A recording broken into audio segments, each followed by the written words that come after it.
Okay, so in this video, we're gonna be using vil to create a backdoor. So the first thing I'm gonna do is I'm gonna do list to list the available tools, and I'm gonna use number 1 because we want to use evasion. And then I'm gonna list my payloads. And like I said in the previous lecture, I want to use Go Meterpreter reverse HTTPS. So that's number 15. So I'm gonna do use 15. And that's gonna list first of all, it's gonna show me information about this particular payload, and then it'll show me the options that I can set for this payload.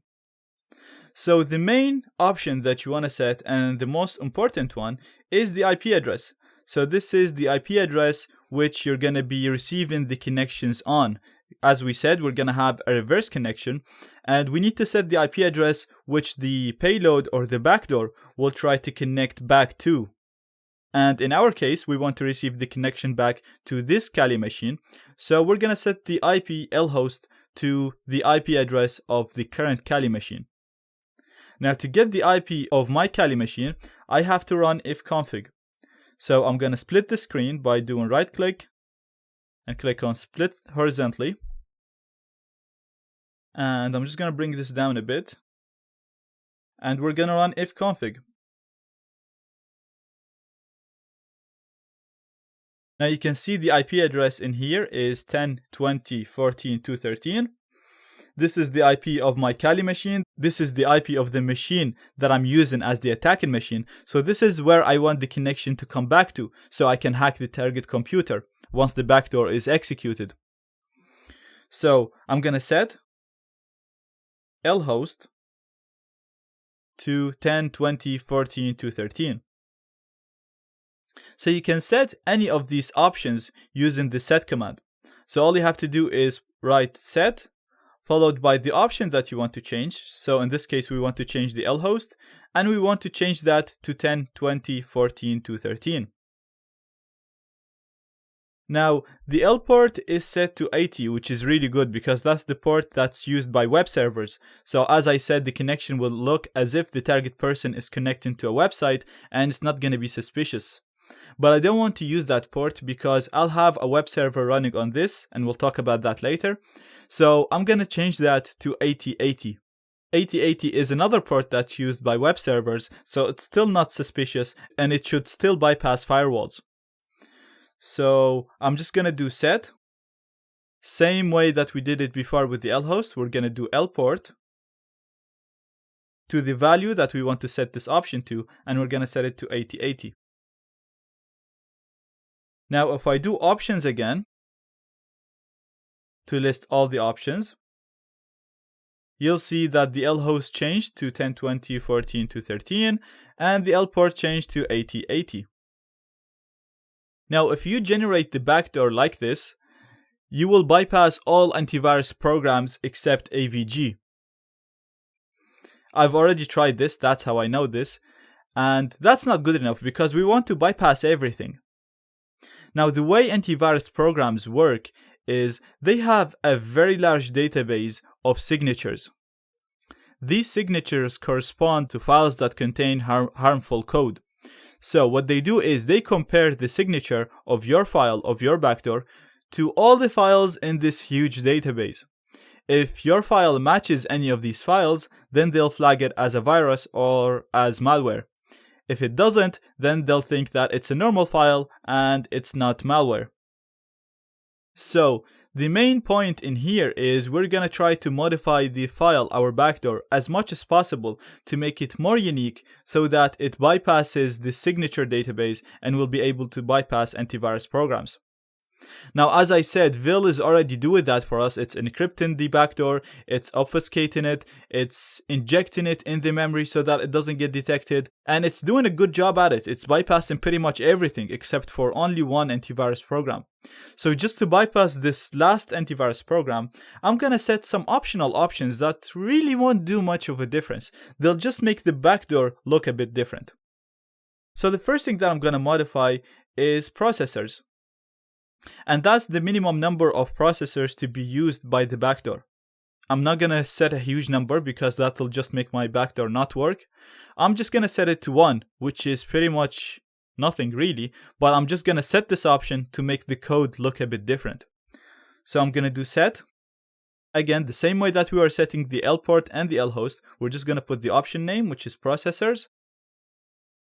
And we're going to set that to number 1. And I'm also going to set another option, which is the sleep option.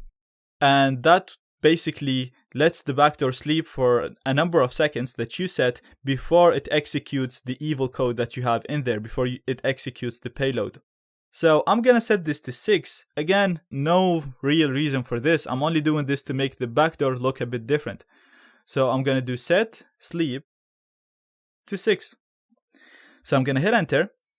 And I'm going to do options again to make sure that all the options are set the way I want them to be. So I have my IP address set properly. I have my L port. I have my processors. And I have my sleep. So I'm going to generate the backdoor. And now it's asking me to name this backdoor something. So I'm going to name this backdoor rev https 8080. Just so that we can remember which payload and which port to use for this backdoor in the future. Now the backdoor is generated, and you can see it's telling us the module that's used, and it's telling us where the backdoor is stored. So the backdoor is stored in this path right here. So I'm going to copy that. Let's go ahead and check to see if the backdoor is detected by any antivirus programs. Now you can use the built-in feature by Vil using the check VT command, but this feature only uses the signature of the file, and it's not 100% accurate. Sometimes it tells you that the file will bypass all antiviruses, but it'll actually be detected.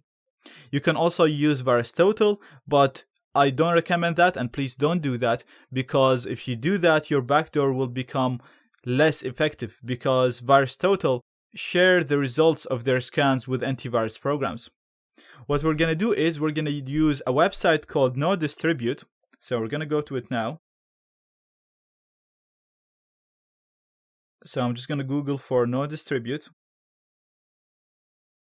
And what this is going to do, it's similar to VirusTotal. The only difference is it's not going to share the scan results with antivirus programs, so it won't affect your backdoor. So I'm going to click on Browse to navigate to my file. And I'm just going to copy where the file is stored. So Vil is telling me now it's stored in this location in user share Vil output compiled. So I'm going to copy this. And I'm going to come here. I'm going to click on the pen. And I'm going to paste the location. I'm going to click on open. And scan the file. Now, as you can see, I've already scanned this file, and it's telling me that this file has been scanned before. So I'm just going to click on View Previous Results. And as you can see, the file is actually scanned on the same day as today, which is the 29th of March, 2017. And as you can see, the file is bypassing all antivirus programs. So we can use this backdoor against any device, and we'll be sure that the device or the computer will not be able to detect this file as a virus. Now there's a few things to keep in mind. Antivirus programs always update their database, and Vil always update their code as well. So you want to always make Vil up to date. Also, sometimes with the same exact backdoor, it might get detected and it might not get detected, because depending on the way the backdoor is getting encrypted and it's getting generated. I've actually generated this backdoor before with no sleep, and as I said, it got detected by one antivirus program. I generated with 10 seconds and it still got detected, and then with 6 it was able to bypass it. So you want to keep playing around with the options, you want to keep playing around with the payloads until you manage to achieve the best results so that you can bypass as much antivirus programs as possible.